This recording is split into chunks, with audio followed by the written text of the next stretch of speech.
Every class in D&D 5e comes with a wide selection of different subclasses. These subclasses can be taken as early as level 1 or as late as level 3, depending on your class. They come with a variety of abilities that augment or reinforce your particular subclass in specific ways, such as becoming a War Cleric if you plan on being more combat oriented. So in this video, we're going to be going over some of the more popular subclasses which are generally considered really good. However, when going over this list, it's important to keep in mind that this list is highly subjective, since lots of subclasses are highly dependent on the campaign or setting that's being played. So with that out of the way, let's begin. Starting us off at number 10, we have the Swashbuckler Rogue. You can take this subclass as soon as you reach level 3, and it comes with a couple of really good benefits right off the bat. Firstly, you learn Fancy Footwork, which basically gives you the last benefit of the mobile feat, where creatures you make a melee attack against cannot make opportunity attacks against you for the rest of the turn.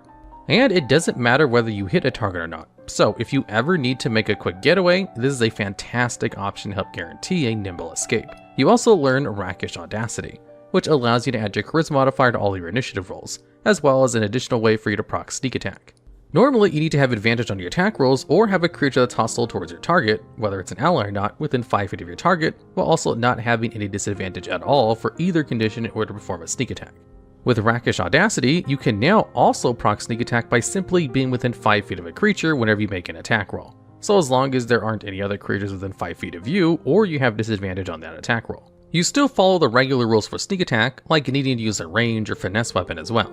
But having this additional way to proc sneak attack is actually really strong, because it allows you to deal a high amount of damage to an isolated target without having to rely on the positioning of your party.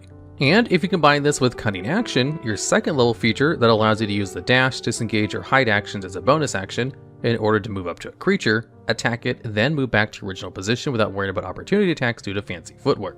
This promotes a sort of hit and run style play that's not available to other rogues. It makes you incredibly mobile on the battlefield. And if you were to take the Sentinel feat, where one of its key features is to allow you to lock down a creature's movement speed by reducing it to 0 whenever you make an opportunity attack against it, you can basically force a creature to stand its ground against you or take significant damage trying to get away from you and having it locked in place right next to you for the rest of that turn. This works particularly well against ranged attackers, who would get disadvantage on ranged attack rolls as long as you remain within 5 feet of them, as well as spellcasters who also suffer the same problem, but also tend to be squishier in terms of survivability. Sentinel also allows you to use opportunity attacks even if a creature disengages from you, and you can make an attack against a creature within 5 feet of you as a reaction if that creature chooses to attack someone that isn't you, which can proc sneak attack since it's a once per turn thing as opposed to a once on your turn, assuming proper sneak attack conditions are met. At level 9, you learn Panache, which lets you make a charisma check against a creature's wisdom check in order to charm a non-hostile creature for 1 minute, making them regard you as a friendly acquaintance as long as you don't do anything harmful to it, in which case the effect ends. However, if used on a creature that is hostile towards you, you instead provoke that creature to focus its attention on you by imposing disadvantage on attack rolls against targets that aren't you, while also making it so the affected creature can no longer make opportunity attacks against creatures other than you. The effect lasts 1 minute and must remain within 60 feet of each other in order to maintain it. And in both cases, the creature must be able to hear you and must share a language with the creature as well in order to use the feature. There's no charge for the feature either, nor is there anything which states you can't use it on more than one creature at a time, so you can totally spam it. And this feature combos very well with Fancy Footwork because even though a creature affected by Panache can only make opportunity attacks against you, as long as you make an attack against the creature on your turn, you effectively negate that part, making it no longer possible for the affected creature to even make an opportunity attack against you anymore. Upon reaching level 13, you learn the Elegant Maneuver feature, which lets you use your bonus action in order to gain advantage on your next dexterity or strength check you make on the same turn using acrobatics or athletics respectively. While not as useful as the other features, it does allow you to have advantage on maintaining your balance while crossing a rope that's tied to either side of a canyon, or while jumping long distances, or even shoving or grappling creatures. It works really well with Reliable Talent, which is a feature all rogues learn once they reach level 11, which allows them to treat any ability roll that they're proficient in as a minimum of 10 if they roll a 9 or lower. So if you were proficient in acrobatics checks for example, then the minimum roll you can make with them is a 10 plus a dexterity modifier and your proficiency, which would be a total of 20 if we assume your dexterity is maxed out for the +5 bonus, and your level 13 which grants you a +5 proficiency bonus. And since you can just give yourself advantage to any of your acrobatics and athletics checks, you're almost guaranteed to never have to worry about passing either checks unless the DC happens to be insanely high. However, this feature is a fantastic way to flavor the style and grace of your movements if you want to show off, as swashbucklers tend to do. And lastly, at level 17, you learn Master Duelist, which is a feature that allows you to reroll an attack roll you miss, but with advantage once per short or long rest. It's a great way to ensure that your attacks hit so you don't miss out on huge amounts of damage, since your sneak attack would be dealing an additional 96 damage at this point. It also stacks up pretty well with the optional rogue feature introduced in Tasha's Cauldron of Everything, Steady Aim, which allows you to give yourself advantage on your next attack roll on your turn as long as you haven't moved yet. After using this feature, your movement becomes 0 until the end of the turn.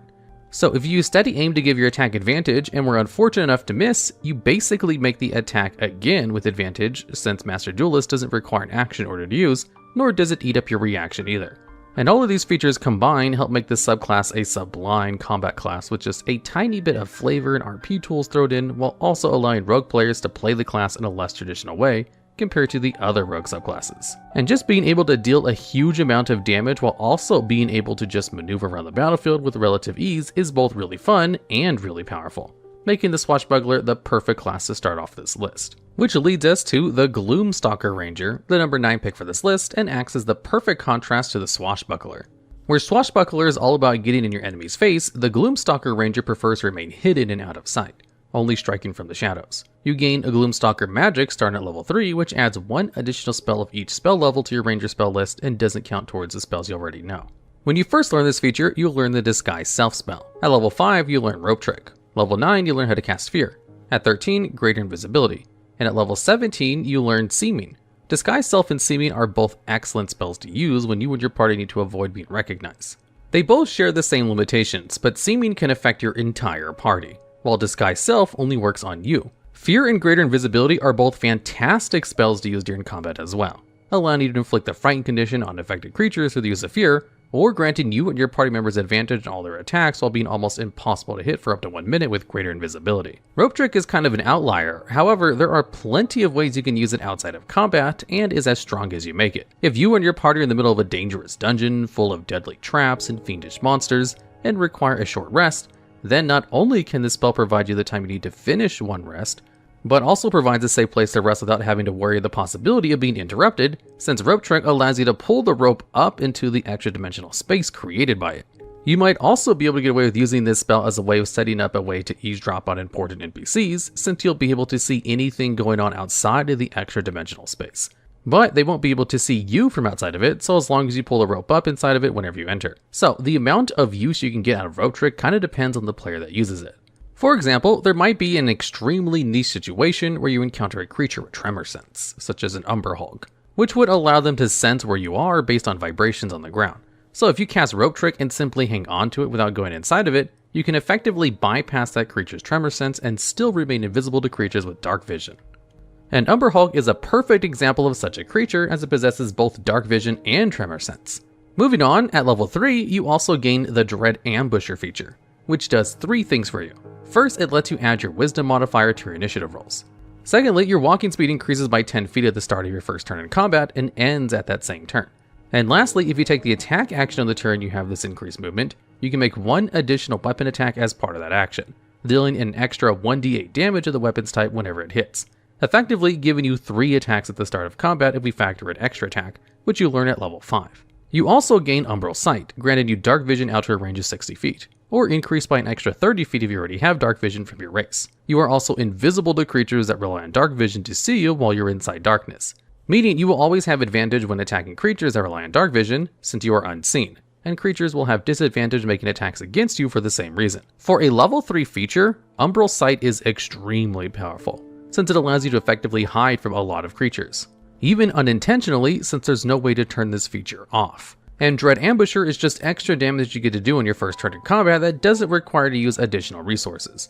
At level 7, you gain the Iron Mind feature, which grants you proficiency in wisdom saving throws, but if you have proficiency in it already, you gain proficiency in intelligence or charisma saving throws of your choice instead. And since wisdom saving throws are some of the more common saving throws you've been making in the game, this feature is simply amazing, since you'll already have proficiency in dexterity and strength saving throws just for being a ranger, which are also pretty common. At level 11, you gain Stalker's Flurry, allowing you to, once on each of your turns, make 1 additional weapon attack as part of the same weapon attack if you miss, potentially turning a miss attack into a hit. And finally, at level 15, you learn Shadowy Dodge, which allows you to impose disadvantage on a creature's attack roll as a reaction, but only if the creature attacking you doesn't already have advantage, which can be extremely useful when dealing with enemies that don't have dark vision.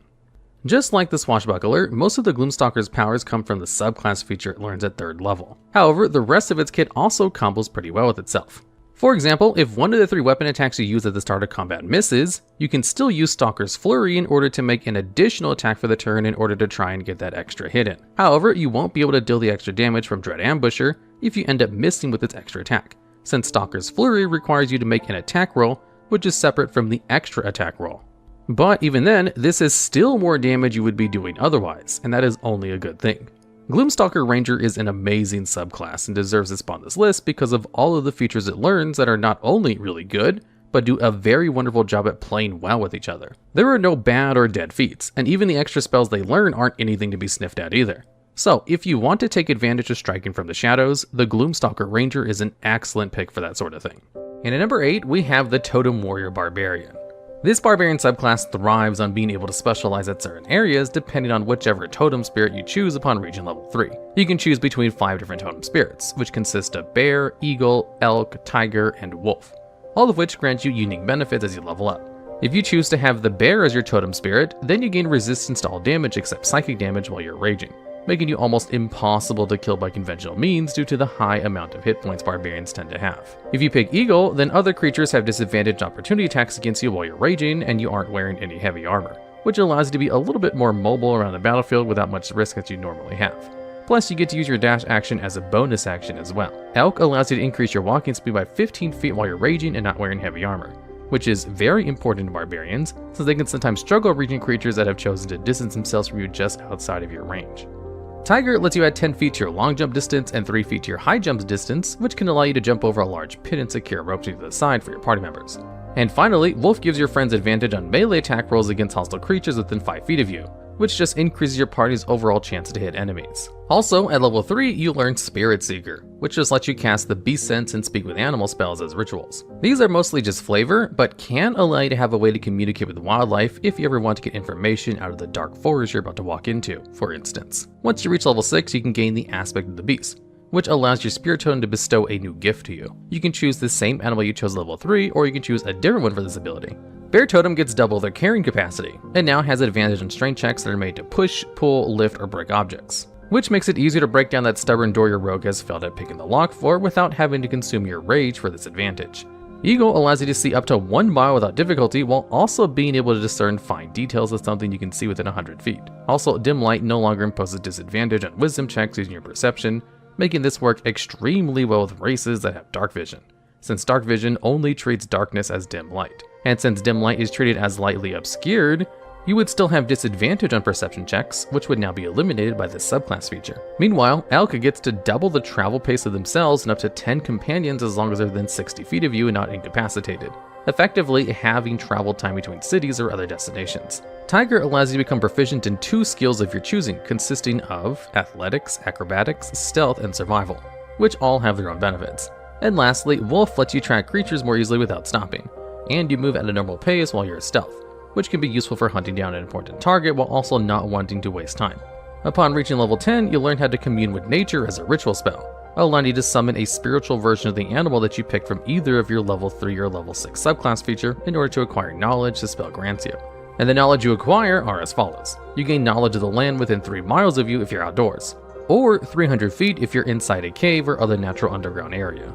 Additionally, you also gain knowledge of 3 subjects of your choosing which can be related to the area, such as terrain and bodies of water, prevalent plants, minerals, animals, and peoples, powerful celestials and otherworldly beings and influences from other planes, or just buildings in general such as cabin hidden away deep in the woods. Essentially, this spell allows you to gather as much information as you can about a natural area before setting foot further inside, maybe even learning about a potential new threat that you may not have known previously about. And for your subclass capstone at level 14, you gain the Totemic Attunement feature, which further grants you another benefit to your rage feature. As with Spirit Totem and Aspect of the Beast, you can select the same animal as before or choose a different one. Bear allows you to impose disadvantage on hostile creatures within 5 feet of you against creatures other than yourself or another creature which also shares this feature. And if an enemy cannot see or hear you, or cannot be frightened, then it's simply immune to the effect of this feature. While being able to impose disadvantage on creatures, they do have to be within 5 feet of you, which makes it relatively easy for enemies to get out of by simply stepping away from you when making their attack.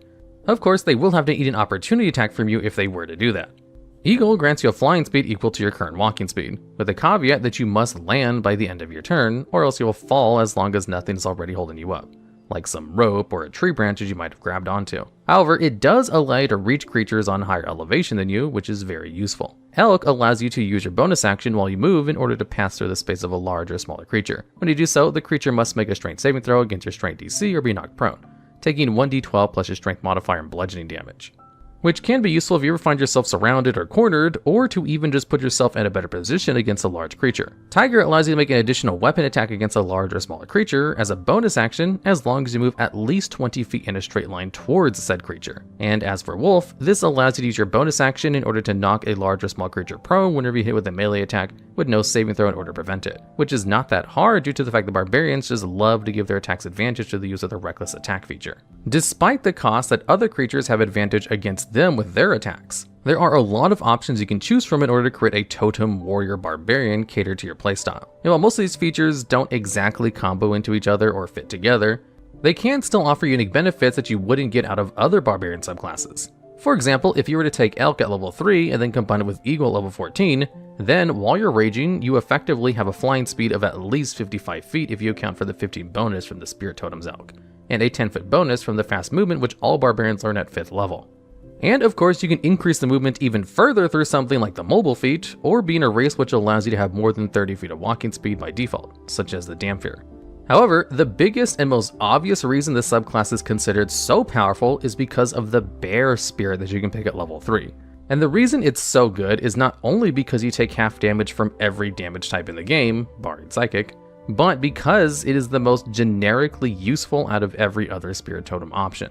Having all damage means that, even if you spam Reckless Attack, the extra chance for opponents to hit you will be mitigated by the fact that you just shrug off the damage like nobody's business. And because Barbarians have such a huge hit die on a d12, you can very easily have the highest amount of hit points out of every other party member, making you a nightmare to take down with the use of heavy crowd control options. And if you combine this with, say, the Eagle Spirit from the Totemic Attunement feature, then you can very easily reach targets you wouldn't normally be able to reach to if your opponents have chosen to remain on the high ground in order to stay away from you. Tiger is also a good choice to combine with Bear because it allows you to make more attacks and deal more damage. Or you can prone enemies with Elk and Wolf. So if you want to be an unkillable death machine that can take a lot of punishment, then the Totem Warrior Barbarian is definitely one of the better subclasses to choose. As for the other... And at number 7, we have Circle of the Moon Druid. This subclass specializes in using your wild shape feature a lot more effectively than the other subclasses if you're using it to transform into another creature. While other classes use their wild shape feature for things like infiltration or as a temporary buffer of health in combat, or even just the added mobility and advantages some beasts have on movement speed, some subclasses allow the druid to activate certain features instead. Circle of the Star Druids, for example, use their wild shape to gain a starry form that comes with their own benefits in the regular beast form, while Circle of Wildfire allows them to expend a wild shape use in order to summon a wildfire spirit, for example. Meanwhile, all Moon Druids can do is increase the challenge rating cap of an available creature that they're allowed to change into. Normally, you would only be able to wild shape into a beast that is 1/8 of your druid level, capped at CR1 at level 8, allowing you to shift into something like a lion, a tiger, or even a bear. However, as a Circle of the Moon Druid, that increases dramatically by allowing you to wild shape into a beast with a challenge rating of 1 as soon as you learn the Circle Forms feature at level 2. And you can do this all the way until you reach level 6, where the challenge rating of beast you can shift into is determined by 1/3 of your druid level, rounded down. So, starting at level 6, you can wild shape into beasts such as a cave bear, a giant boar, or even an allosaurus or a hunter shark. The only stipulation with wild shape, however, is that you must have seen the creature before in order to shapeshift into them. Now, let's go over what wild shape actually does and what benefits it provides, as it does pertain to the Moon Druid subclass as a whole moving forward. Wild shape is learned at 2nd level, and you gain 2 charges of it when you're restored after a short or long rest. The transformation lasts a number of hours equal to half of your druid level, rounded down, and can be reverted early by using a bonus action on your turn. You can use your action to expend a charge of wild shape, and when you do, you take on the stat block of whatever creature you're shaped into, including hit points, AC, and movement speed.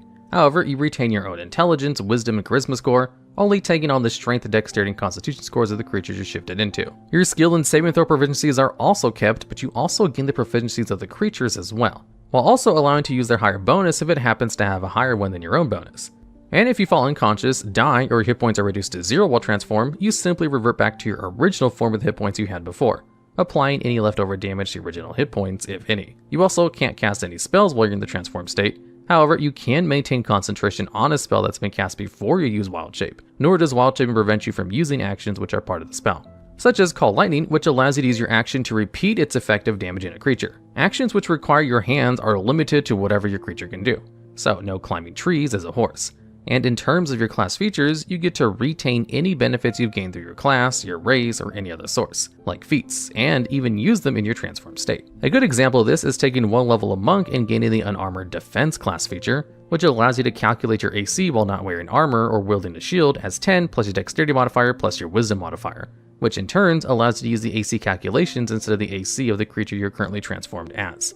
You do, however, take on the senses of the beast that you're currently shaped into, so you can't use Dark Vision unless you've already taken on the form of something that also has Dark Vision. Additionally, you also cannot use the swimming speed of any creature transformed into until level 4, nor can you use a creature with a fly speed until level 8. Also, while you're transformed, your equipment can either fall to the ground or merge with your new form, as determined by the player. Any equipment that merges with you also has no effect until you leave your form, so you can't benefit off of magic items such as an Amulet of Health to increase your Constitution score to 19 until you transform back to your normal state. Now, with all of these benefits in mind, let's go over everything the Moon Druid can learn and do to help you maximize your effectiveness while using Wild Shape. As previously mentioned, at 2nd level, you can immediately shape into stronger creatures due to the benefit of the circle forms. However, also at 2nd level, you gain the Combat Wild Shape feature, which allows you to use your Wild Shape feature as a bonus action instead of an action, and allows you to use your bonus action while transformed in order to expend a spell slot to restore 1d8 hit points per level of spell slot expended, giving you some decent sustainability if you aren't planning on using your spells that much. Or provide some emergency self-healing if you're running low on hit points but don't want to risk reverting back to your original form just yet.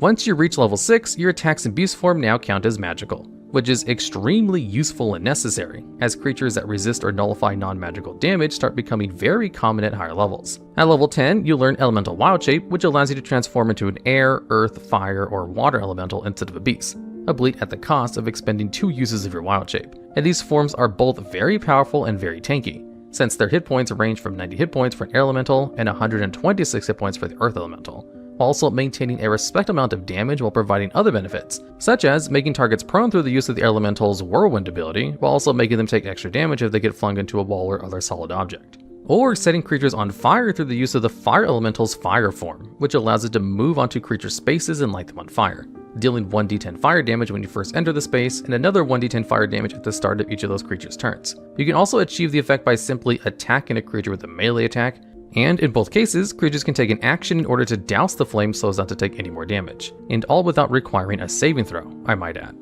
And if combined with the Arc Druid feature that the Druid learns at level 20, you can just become a fire elemental all the time, since it allows you to have unlimited number of Wild Shape uses, granting you some of the strongest bulk you can achieve in the game. Lastly, at level 14, you learn the 1000 Forms feature, which allows you to cast the Alter Self spell at will. It doesn't cost any spell slots to use and basically allows you to change your appearance in the way that adapts to your circumstances. For example, if you need to do a lot of swimming or underwater exploration but don't want to spend a use of your Wild Shape to do it, you can use this spell in order to give you all the necessary traits suited for diving underwater, such as gills and webbing between your fingers, in order to give you a swim speed equal to your walking speed and allowing you to breathe underwater.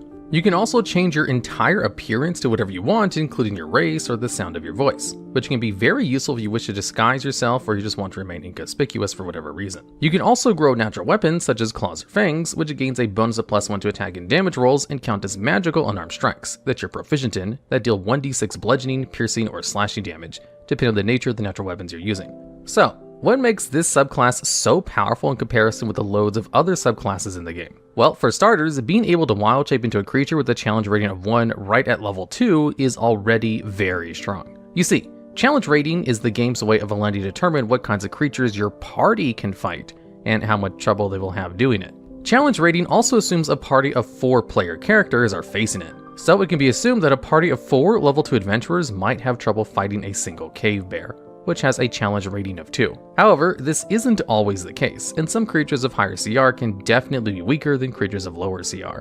But this is the general idea of how the challenge rating is supposed to work. So, with this in mind, Moon Druids at level 2 can effectively wild shape into a creature that is supposed to be taken on by 4 level 1 players. What is particularly formidable about this is the fact that quite a few of these creatures you can transform into, such as the brown bear, come with the multi-attack action, allowing you to make more than one attack on your turn, effectively giving you access to an extra attack before any other class in the game, and allows you to deal more damage than any of your other party members as a result until level 5, where extra attack starts becoming available.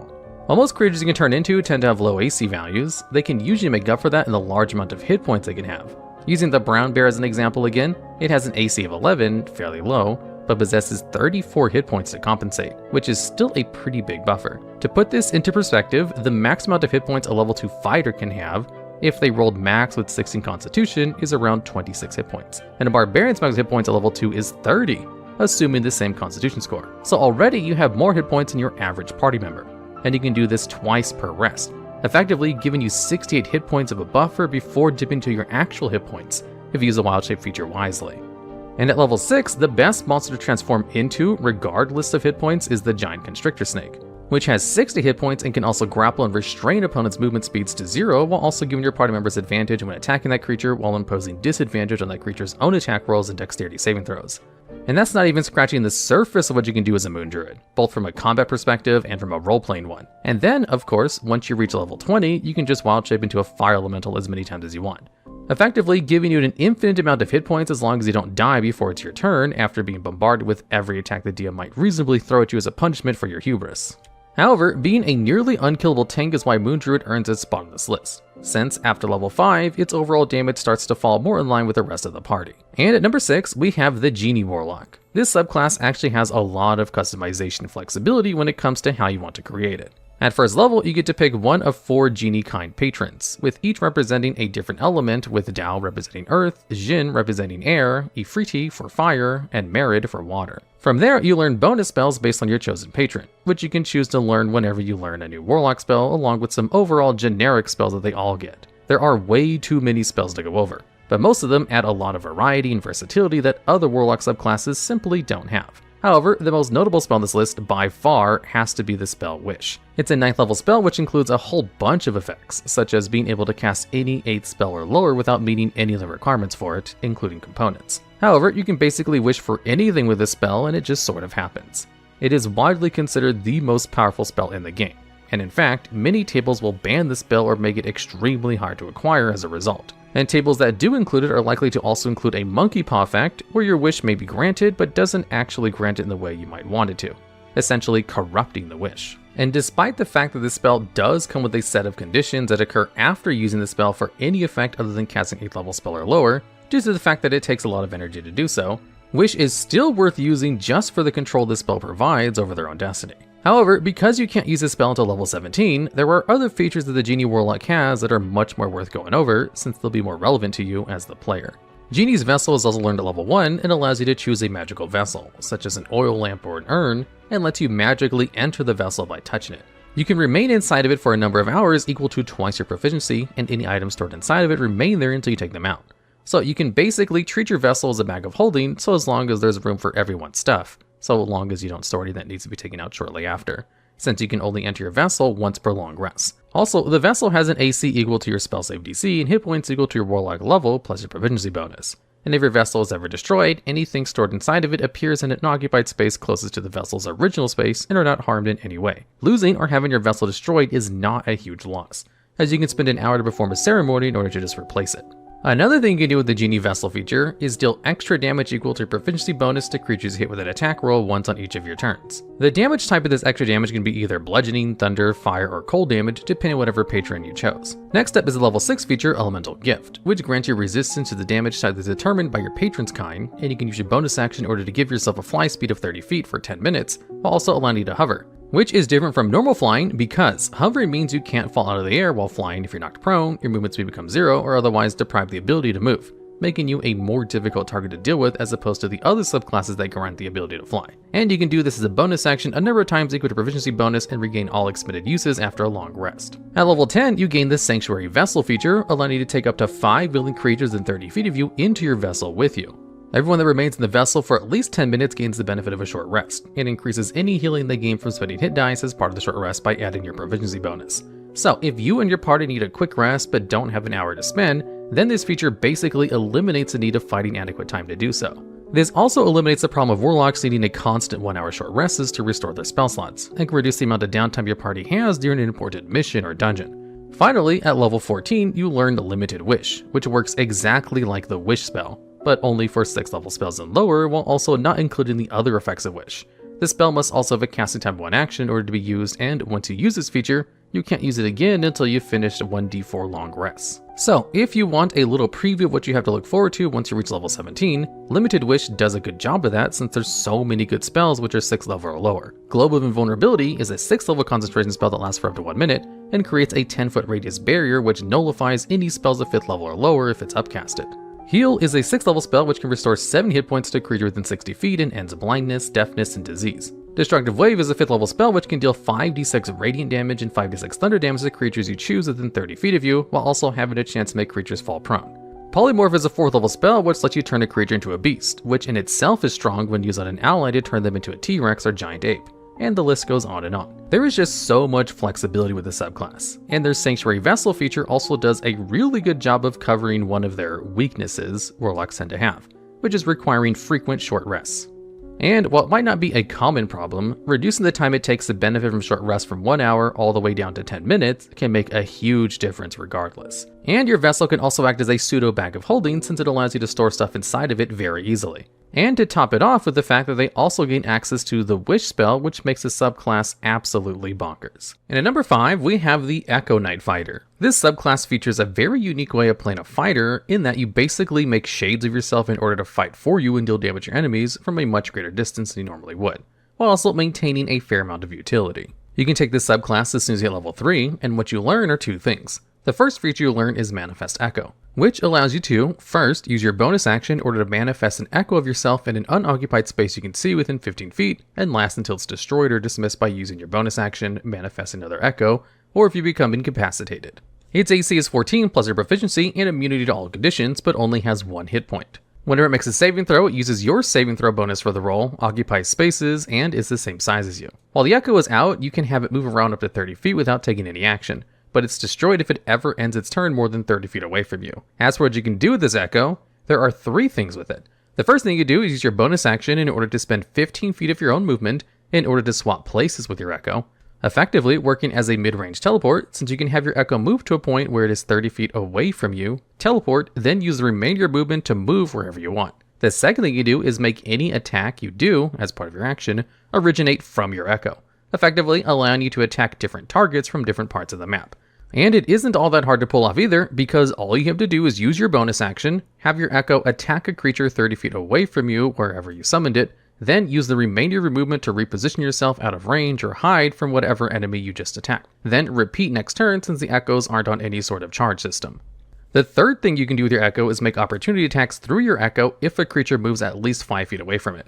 Also at level 3, you learn the Unleash Incarnation feature, which allows you to make an additional melee attack from your echo's position whenever you take the attack action. This basically gives you 2 attacks at level 3, and 4 if you use Action Surge in order to allow yourself to make another action to attack again. However, you can only use this feature a number of times equal to your Constitution modifier, and the uses are restored after finishing a long rest. Unfortunately, this doesn't really work with range builds, since the additional attack requires it to be a melee attack. But as a melee fighter, this feature scales amazingly well the longer you have it, since by level 5 you'll have access to the extra attack, basically giving you 3 attacks you can make with this feature. And by level 20, you'll be able to make 4 attacks from your upgraded extra attack, an additional attack from your echo, and then Action Surge for another 5 attacks followed by your second Action Surge for a grand total of 15 attacks against whomever you're fighting, which is a massive drain on your own resources, but definitely something worth noting. And if you combine this with the fighting style Great Weapon Fighting that you can make at level 1, you can help ensure that you and your echo are dealing a good and more consistent amount of damage than you normally would be doing to begin with. Once you reach level 7, you learn the Echo Avatar feature, which lets you see and hear through the eyes and ears of your echo for up to 10 minutes, and doesn't require any actions in order to end the effect. While in this state, you're treated as having the blinded and deafened conditions. And while you control your echo through this feature, it can be up to 1,000 feet away from you without ever being destroyed, making this an excellent tool in order to safely scout a dungeon while you and your party members hang back. It doesn't make it very clear what you can or can't do with this feature, however. The lead rules designer of Dungeons & Dragons 5e, Jeremy Crawford, clarified in a tweet about the Echo Avatar, stating that the intent of this feature is to only allow you to scout and nothing else. So under this assumption, you won't be able to make any attacks while using this feature, nor would you be able to make investigation checks or perception checks since your echoes aren't considered actual creatures. However, you could also argue that making investigation checks and determining what you see and hear is inherently part of your scouting process. So it's really up to you and your DM to discuss how this feature should be ruled due to how ambiguous the feature is. This also seems to prevent you from using your bonus action to teleport your echo once it reaches 1,000 feet from you. However, this might be for the best due to the balance issues that could arise from being able to instantly teleport 1,000 feet away with absolutely zero cost. Upon reaching level 10, you gain the Shadow Martyr feature, which basically allows you to, once per short or long rest, use your reaction to have your echo take an attack that's meant for another creature by having it teleport to an occupied space within 5 feet of that target creature. This must be done before the attack roll is made, but it is a great way to have a creature attack your higher AC echo instead of your low hit point or low AC wizard hanging out in the backline. And if your echo takes the hit, then it's not a huge loss since you can just summon another one on your next turn. Moving on, at level 15, you learn the Reclaim Potential feature, which grants you an amount of 2d6 plus your Constitution modifier and temporary hit points whenever your echo is destroyed by taking damage. You must not already have temporary hit points in order for this effect to trigger, and you can only use the affected amount of times equal to your Constitution modifier per rest. This is just a little bit of added sustainability for yourself as you continue to throw out your echoes while also making creatures think twice about destroying them, since there is now a tied consequence for doing so. And while the amount of temporary hit points might not seem like a lot, they can be constantly refreshed as you run out through a combat, which adds up to a lot of potential damage mitigation as a result. And finally, at level 18, you gain the Legion of One feature, which lets you create 2 echoes instead of 1, that can coexist and give you even more coverage on the battlefield, as what you can do from one echo's position can, instead, be done in the others. Additionally, you regain 1 use of Unleash Incarnation if they were all used up when you roll initiative.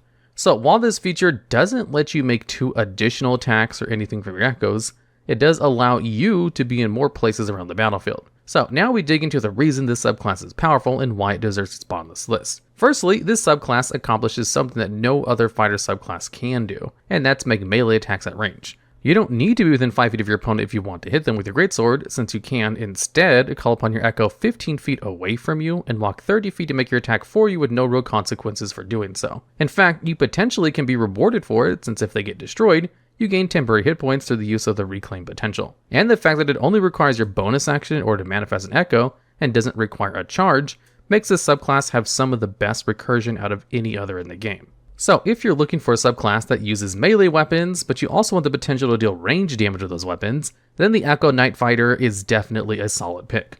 Which leads us to the unfortunate downside of the subclass, which is the fact that it doesn't work as well with ranged attacks. Since easily the strongest feature Echo Knights learn, Unleash Incarnation, is restricted behind melee attacks. You also can't have your Echo make ranged attacks in your place while you sit safely behind a wall, since the Echo is making an attack in your place, not the Echo itself. So, if you can't see the target, you reasonably would not be able to have your Echo shoot a creature. And if the Echo Knight Fighter isn't your thing, or you want more flexibility with not just your melee attacks but your ranged attacks too, then the next pick on this list might work better. Tying into a similar vein as the Echo Knight Fighter, the number 4 spot on this list goes to the Battle Master Fighter. This subclass specializes in utilizing a feature they learn as soon as they reach level 3 called Combat Superiority. And what it does is grant you access to special abilities you choose in order to change how your attacks work, or allow for various other types of actions using something called maneuvers. You can only apply 1 maneuver per attack, and you learn 3 of them at level 3, along with Student of War, which gives you proficiency with artisan tools, and then you learn additional maneuvers as you level up. And in order to use these special abilities, you must spend, or roll depending on the action, what are known as superiority dice, which also comes with the Combat Superiority feature. As for the maneuvers themselves, there are a whole bunch of options you can choose from, 23 as a matter of fact.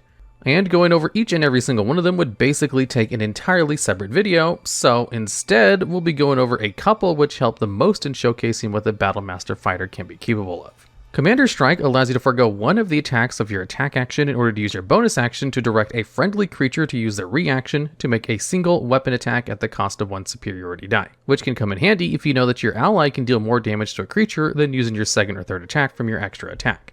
This holds especially true if your party happens to have a rogue in the party, since their sneak attack can activate once per turn rather than once on each of their turns, meaning they can proc sneak attack even if it's not their turn. Parry lets you use a reaction in order to reduce damage you take from a melee attack by rolling your superiority die, and can work really well with something like Heavy Armor Master Feat, which reduces all non-magical bludgeoning, piercing, slashing damage by a flat 3 points. There's also Precision Attack, which lets you roll your superiority die and add the resulting number onto a weapon attack you make, and can combo really well with a ranged build that has taken the Archery Fighter style at level 1, giving you an additional +2 to hit with the ranged weapons. Sweeping Attack allows you to target an additional creature if you're attacking with a melee weapon attack using the same attack roll you used for the original creature, and will take damage equal to the number you roll on your superiority die, allowing you to spread the damage amongst multiple creatures. Menacing Attack allows you to attempt to frighten a creature until the end of your next turn whenever you hit with a weapon attack by forcing the creature to make a wisdom saving throw.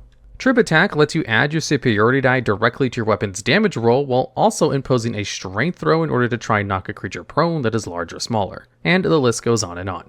You gain access to all of these options right at level 3, and the maneuvers are so diverse you're almost guaranteed to find at least one option that suits your playstyle. And what makes some of these options really nice is the fact that most of them aren't tied to only melee or ranged attacks. Disarmament Attack, for instance, only requires you to hit with a weapon attack, so you can just attempt to disarm a target from afar if you wanted. And while the player's handbook doesn't really give the Battlemaster any flavor options for what maneuvers they can choose, Tasha's Cauldron of Everything adds a few options that you can choose from that can help benefit the subclass outside of combat. Commanding Presence lets you add your superiority die to charisma checks using intimidation, performance, or persuasion, while Tactical Assessment allows you to add a superiority die to your intelligence checks using investigation or history, or wisdom checks using insight. So, now that we're finished going over what you learned at level 3, let's go over what you learn at future levels.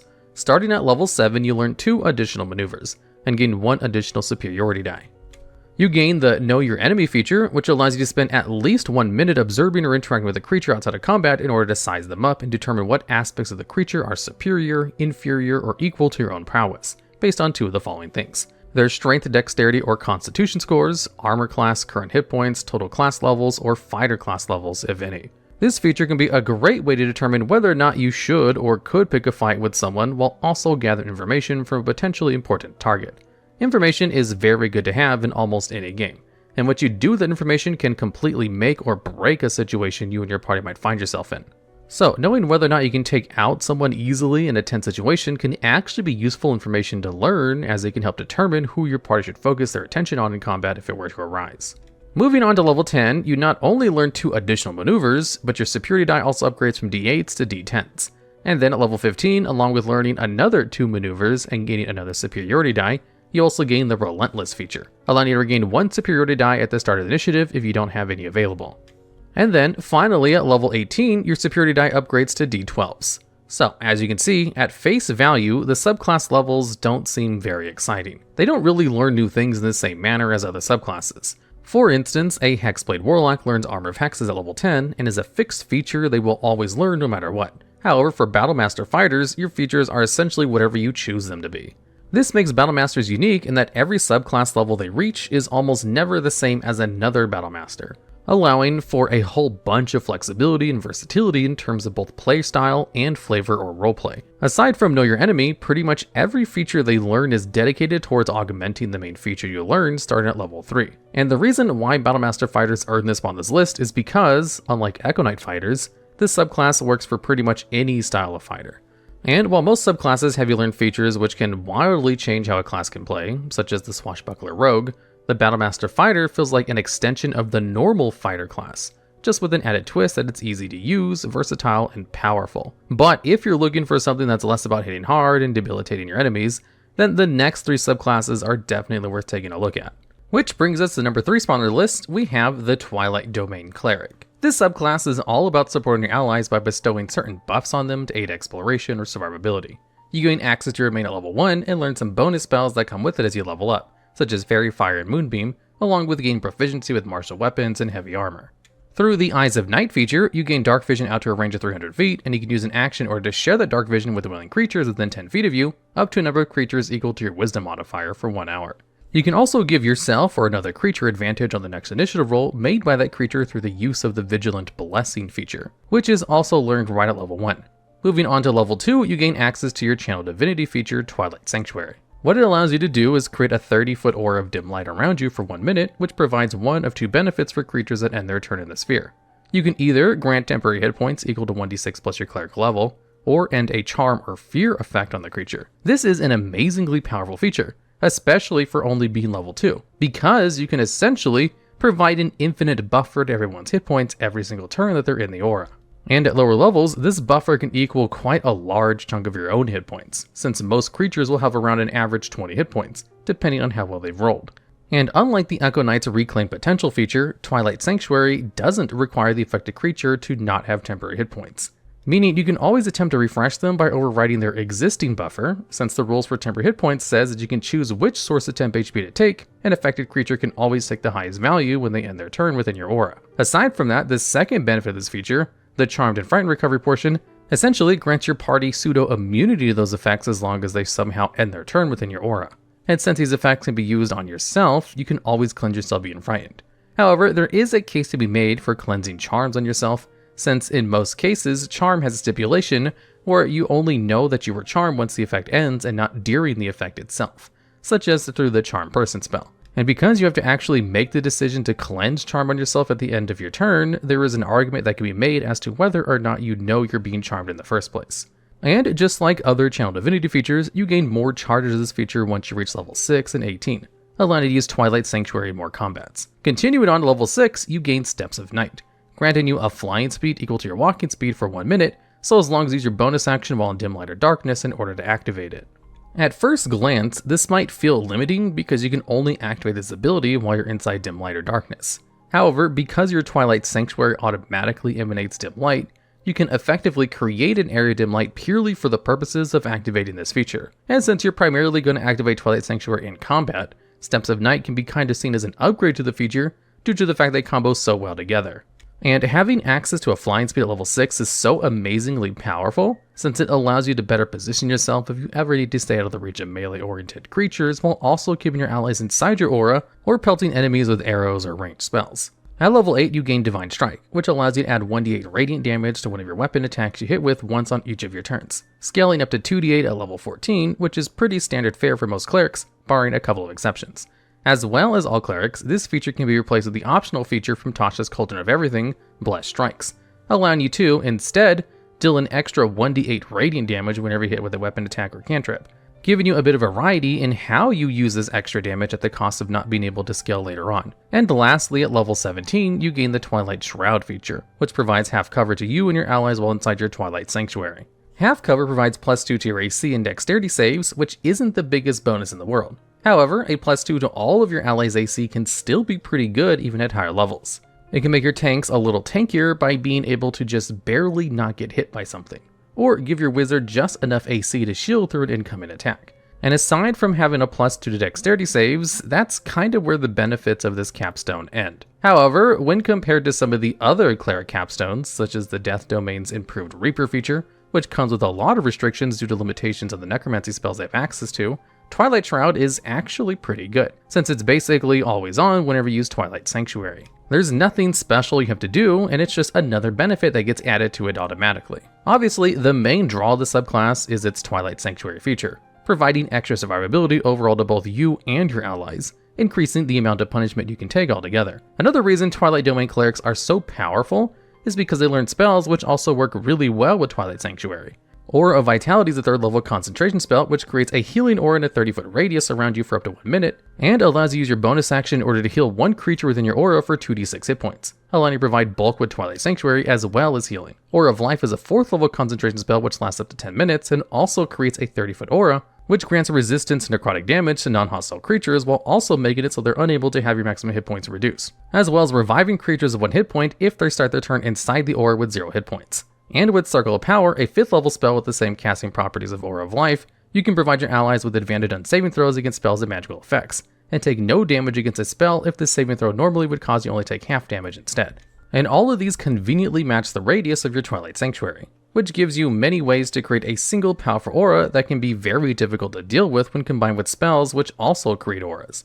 And this doesn't even cover the basic cleric stuff they can do, like Healing Word, Cure Wounds, Spirit Guardian, Spiritual Weapon, etc., etc., which gives so much flexibility and power to an already amazingly powerful subclass, which is why Twilight Domain Cleric is so high on this list. And bringing us to our penultimate choice, we have the Arcane Trickster Rogue at number 2. While the suave Swashbuckler Rogue flourishes about the battlefield, the Arcane Tricksters are master of subterfuge and stealth tactics through the use of the Mage Hand and other useful spells. Speaking of Mage Hand, at level 3, when you take the subclass, you learn the cantrip of the same name along with 2 other cantrips of your choice from the wizard spell list. This Mage Hand is enhanced through your other 3rd level feature, Mage Hand Legerdemain, which allows you to make the Spectral Hand invisible and able to perform tasks such as stow or retrieve an object inside a container that's worn or being carried by another creature, pick locks, disarm traps at range, by allowing your Mage Hands to use Thieves' Tools. And these tasks can be performed without being noticed if you succeed a dexterity stealth check using sleight of hand, which is contested by the creature's wisdom check using their perception. You can also use your cunning action feature, which normally only allows you to use the dash, hide, or disengage action as a bonus action to also control the hand. In addition to all of this, you also learn 3 first level spells from the wizard spell list, but 2 of them must be from the enhancement and illusion schools of magic. And there are some pretty good options for first level spells since arcane tricksters won't really be relying on using their spells for damage like other casters. Instead, you'll want to opt for spells which can enhance your ability to be stealthy or help cause mayhem or just outright manipulate situations. Spells like Charm Person, Disguise Self, and Silent Image are perfect examples, as Charm Person allows you to make a suspicious guard more friendly to you by inflicting the charm condition, forcing the creature to see you as a friendly acquaintance. Disguise Self allows you to blend in certain crowds to avoid attracting unwanted attention, and Silent Image allows you to create visual images that might make creatures uneasy, such as monstrous shadows at the end of dimly lit corridors in order to attempt to scare away potential threats. This spell, accompanied by the Minor Illusion and even the Prestidigitation cantrips, are a perfect combo for this sort of thing as well. There were also fairly useful combat spells you can pick from, such as Tasha's Hideous Laughter, which can force a creature to fall prone and become incapacitated for up to 1 minute. Sleep can help knock out creatures with low hit points if you want to thin out the amount of potential threats you might be facing. And of course, there's Silvery Barbs, an amazingly powerful reaction spell which forces a creature within 60 feet of you to reroll an attack roll, saving throw, or an ability check and use the lowest roll.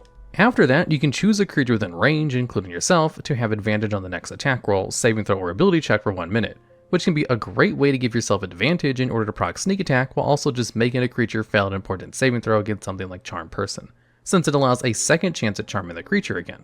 This works especially well in classes where a creature might have advantage on their saving throw, such as Charm Person while fighting a creature, and forces them to re-roll their highest advantage roll and taking the lowest result. There were also a few good options for the one first level spell you learn that isn't tied to a school of magic. Magic Missile allows you to deal guaranteed damage without needing to roll to see if it hits. Featherfall can save you from falling long distances, which can help you with vertical movement if you're infiltrating a tower or castle. Grease forces creatures to fall prone if they fail a dexterity saving throw, while also forcing creatures to enter the same area or in their turn there to make the same saving throw. And then of course there's Find Familiar, which comes with its own list of benefits that are way too long to go over. However, the most notable one would be allowing the familiar to use the help action in order to give advantage to you or a party member's next attack roll against the target, which can help proc sneak attack if your turn happens to come around next after your familiars. And even if it doesn't, increasing an ally's chance to hit regardless is still pretty good. In terms of leveling up, you also get to learn spells from any school of magic upon reaching 8th, 14th, and 20th level. You also get to replace one of your spells with another one, but must be an enchantment or illusion spell, unless you're replacing spells from the 3rd, 8th, 14th, or 20th levels that you learn from any school of magic. And then, once you reach 9th level, you learn Magical Ambush, which imposes disadvantage on a creature's saving throws from a spell you cast on that turn while hidden. What's important to note about this feature is the fact that it allows you to make better use out of spells which require saving throws, since arcane tricksters really don't want to raise their intelligence score too much as to not stretch themselves too far too thin. You're still a rogue, so dexterity is pretty much the primary stat you want to focus on in most cases. So allowing a way to impose disadvantage on the dexterity saving throw against Fireball, for instance, can be very good for arcane tricksters. Following up at level 13, you gain the versatile Trickster feature, allowing your mage hand to be used to distract targets during combat using your bonus action, designating a creature within 5 feet of the hand, and gives your advantage on attack rolls against the creature until the end of the next turn. This basically acts as a pseudo-help action made by your mage hand by allowing you to gain advantage on attack rolls against the creature. While a bit niche, it is important to note that, unlike the help action, this isn't just on your next attack roll. So if you have a way of making multiple attack rolls, such as Scorching Ray or Eldritch Blast, if you've taken the Magic Initiate feat or a level in Warlock, then all of those attack rolls will be made with advantage, which, again, helps you make better use of your offensive spells, which use your intelligence stat. And finally, at 17th level, you learn Spell Thief. This allows you to use your reaction in order to negate and potentially steal any spell. It doesn't have to be a wizard spell that targets you or includes you in its area of effect. The creature makes a saving throw against your spell save DC in order to not fall victim to this feature. If the creature fails their saving throw, the spell's effect is negated, and as long as the spell's level is one you're able to cast that is at least 1st level, up to maximum 5th level, you learn how to cast that spell for the next 8 hours using your own spell slots. Likewise, the creature that cast the spell in the first place can no longer do so for the same duration. You can only use this feature once per long rest, but it can be a lifesaver since the negation isn't limited to the level of the spell that you cast. Only learning this spell comes with a caveat. However, the obvious downside to this is the fact that, at 17th level, Creatures have very high chance to save against your spell save DC, which really impacts the overall usefulness of this feature. But if you can pull it off, you basically rob a creature of the ability to cast an important spell, such as Meteor, Swarm, or Disintegrate for the next 8 hours, forcing them to limit their options. So, why is the Arcane Trickster so high in this list? Well, for starters, this subclass features your typical rogue style play in much the same way as the Battlemaster Fighter feels like an extension of the base fighter. The only difference is that you're now adding spell casting in order to create that extension. If you want to scout, stealth, and be effective in combat while also being able to cause mischief and mayhem wherever you go, the Arcane Trickster is fantastic for this based on the spells they can learn. And as new spells get added to the wizard spell list, the Arcane Trickster also gains new and exciting ways to enhance their flavor and roleplay.